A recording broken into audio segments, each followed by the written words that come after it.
my friends, and welcome back to Plant and Lucia. My name is Lucia and this right here is Kenza. Today we talk about this beautiful plant, the aloe vera. Okay, coming up.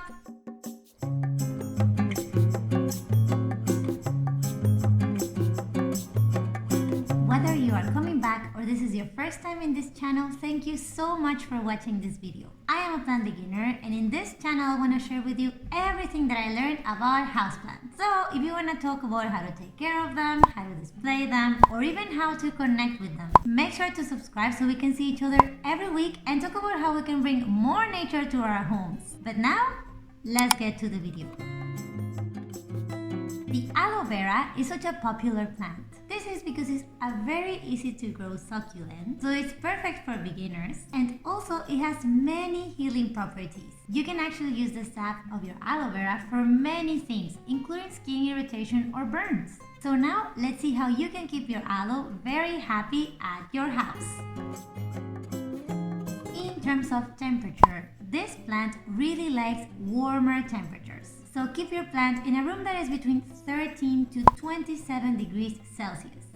You want to provide as much light as possible, but make sure that you don't put your plant very close to a window because glass intensifies the sunlight. And this may burn the leaves of the aloe, especially if it is close to a south-facing window or a west-facing window. Remember, this also depends on the climate that you live in. If you live in an area with hot and dry climate, your aloe may not be able to take so much sunlight. As opposed to if you live in an area with mild climates, maybe she will be able to take more sunlight. If your aloe is receiving too much sunlight, you will know by looking at the leaves. If the leaves start becoming orange or red, that means that they're burning. If this is the case, just move your aloe away from the sunlight. Make sure that she gets a lot of sunlight, but not too much direct sunlight. How much water you give to your aloe and how often you water it will totally depend on where you have your plant. Inside versus outside, super hot temperatures, dry or humid environments. The best way to know whether your aloe needs water or not is by checking with your finger. So put your finger inside the soil until the second knuckle so you can check that the first 2 to 3 centimeters are actually dry. Make sure that you let this soil dry in between waterings. Remember, the aloe is a succulent, so you don't want to provide too much water for it because then you will overwater it. We usually water our aloe every 2 weeks during the growing season and then we cut back on watering during the winter. So in the winter, we usually water maybe once a month, but again, just make sure to check.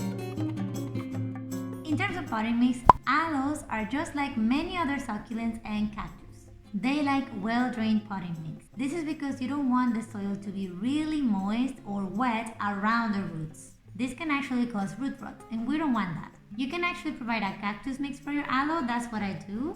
You can also add potting sand or perlite when you're planting your aloe, so you can provide the drainage that they need.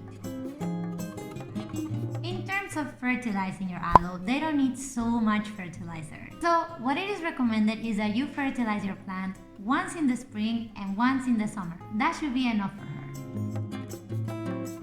This plant is toxic, so make sure you don't eat it. This of course also applies to your pet or children, so make sure you put your plant out of their reach.